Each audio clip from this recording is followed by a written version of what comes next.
been working on what we call our framework for hybrid learning design, and this is meant to be a kind of a guide for those of us who work with the design of modern 21st century learning experiences, and to help help as a thinking and design companion to avoid falling into some of the traps or falling back on some of the old school assumptions or norms, and to have a set of mental models and signposts, if you will, to design experiences that are the kind of forward-leaning 21st century experiences that we know we need to create. And technology is part of that. So that aspect of digital learning is here, but it's not that this is sort of all about technology. Technology is like part of this, and then this is meant to help support that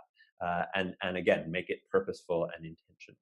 So this is a 4-part model, and we're going to kind of go through it in a 1, 2, 3, 4 in a linear way. But we see this as something that can be used either in a more structured linear way, or something which is more used in a non-linear, sort of taking elements from this area or that area, combining it in whatever way is useful for the person using it. So it moves from foundation, principles, elements, and journey. And let's dive in. Let's start with that first one, foundation. Yeah. And I think we must say also, this is our work in progress. This is our first version. It's actually, part of this is the first time we show it for anyone. So we're really happy to be doing that with you in this safe space. And we're very curious to, the exercise of presenting this is part of the learning for us too. So we're welcoming any thoughts or feedbacks, and we'll be we're prototyping our way here. So bear with us. But the first part is setting up the foundation.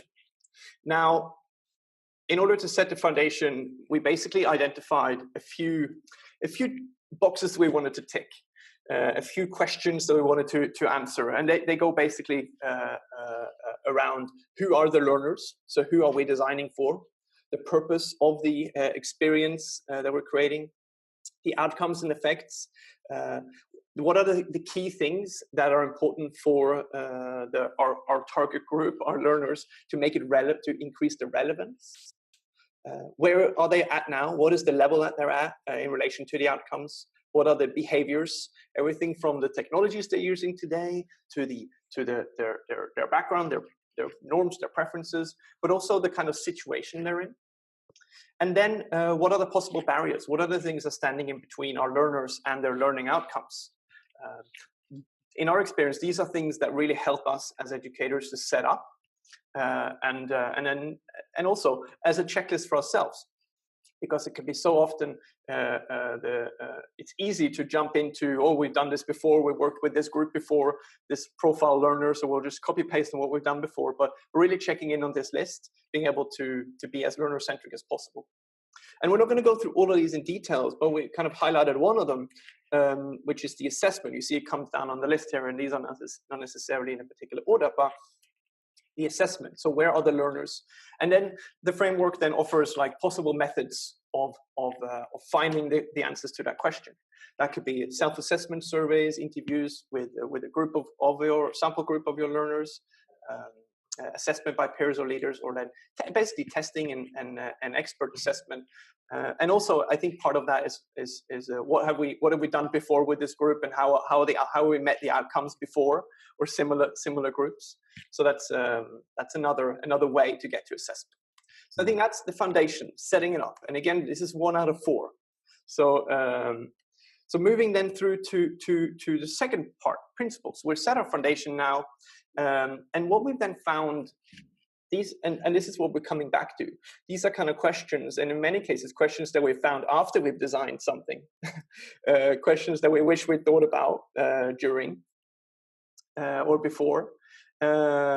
And we've tried to identify here what are the things that's going to make our approach and our consideration as holistic as possible. Basically, the things that we believe are important when it comes to designing any learning. Now, in some experiences and some projects or briefs, some of these might be more prevalent than others. Some of them might be more central to to deliver on. And depending on who the learners are, these will resonate in different ways. But these are the kind of principles that we try to hold ourselves to, very much rooted in our values around what is effective learning, and based on the theories and research that we kind of prescribe to. And a principle in the framework breaks down something like this, right? So let's see if I can get to the next slide. So for the first one here, using technology purposefully. And here, basically, as an educator, we want to take a curious and experimental approach to new technology in purposeful ways. And the emphasis here on the purposeful ways, right? So make sure that we use it for, not because it's new, not because it exists, not because we necessarily because this is what people are used to, but purposefully to deliver on the learning objectives. So that learners can become mindful, intentional, curious users of tech, and not automations. And then each of these principles kind of break down in that way. And that's the first two parts.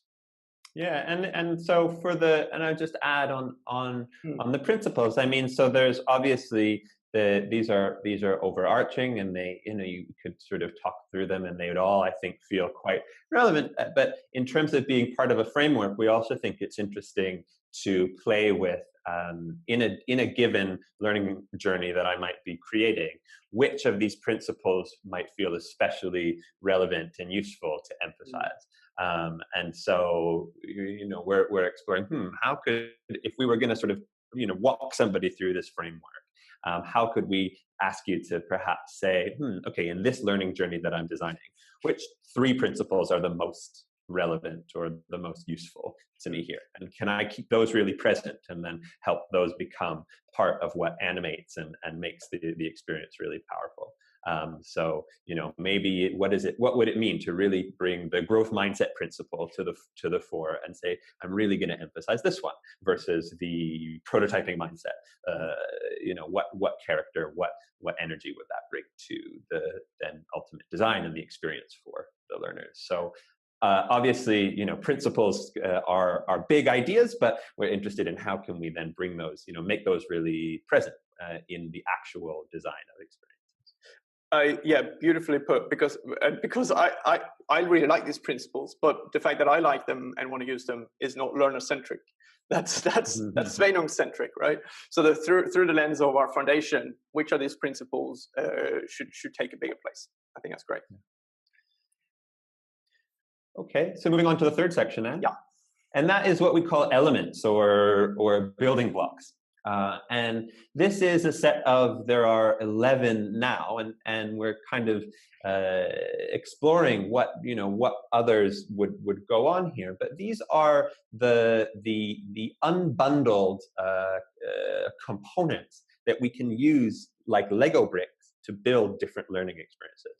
And I think the Lego brick analogy actually maybe is a good one, because we're really believe in the notion that, especially where today with the technology that we have, with what's possible, we can design learning experiences that are not based on the same templates and formats that are the legacy ones that we're really used to, right?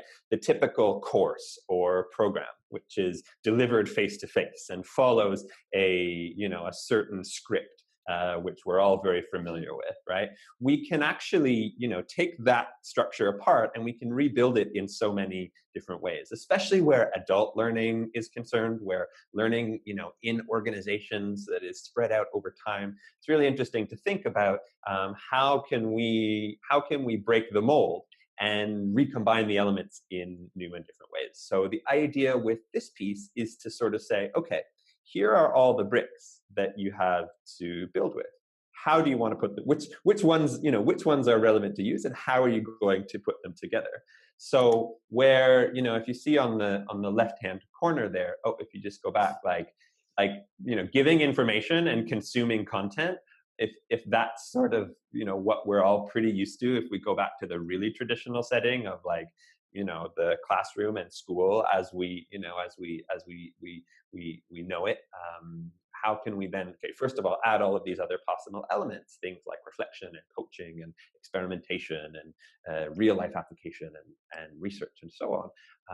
And then we want to be able to say, and that's if you click forward, Sveinung, okay, when are those different elements most useful? Right? And then if I'm going to choose that element, what do I need to keep in mind to make it really effective? So for instance, if I'm going to take collaboration as an element for the design of a learning experience, when is it most useful to design collaborative moments, to design group work together?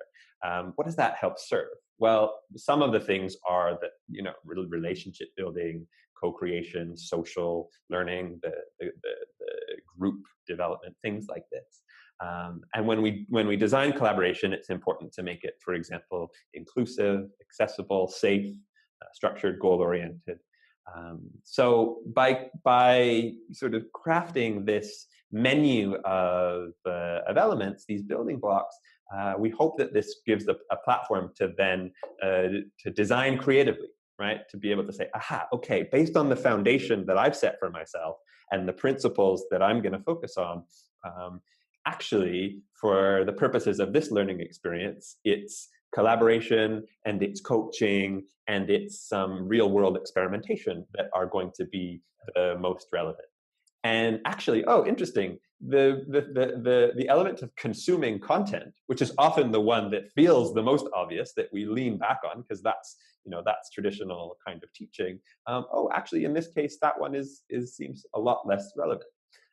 So again, helping to create the mental model where we can design more purposefully and in the most relevant way possible. Okay, and then the fourth piece here is journey, and this is about having a logic for the way to build the red thread from one stage to another. And here, I think it's important to say that we need to be careful not to be overly linear here, not to give the idea that things must happen in a certain order. But we think that there are there's some general kind of principles we can keep in mind for how the sequencing of things is often effective for to support learning. And this what you see here is inspired by different things, the experiential learning cycle of David Kolb. This also mirrors in some way kind of design thinking models that exist. But this basically moves from, if we start at the top with setup, it's the creation of a purposeful and safe learning space. Then moving into exploration, so experiences that open up, challenge, start to stretch our learners. Moving into insight, where we start to surface and have discoveries and drawing out the ideas and conclusions from experiences. And then we can think about generation, so design of solutions, planning, action, prototyping even. And then applying active experimentation, doing things, getting feedback, and then we can see it as a cyclical process that continues. And again, it's not always going to take this particular set of steps in order, but as a mental model, as a starting point, again, if I'm sitting down to work through, okay, how am I going to put this journey together? It can be useful to have a starting point of some general phases to think through, okay, maybe these types of experiences here, these types of activities there, and so on.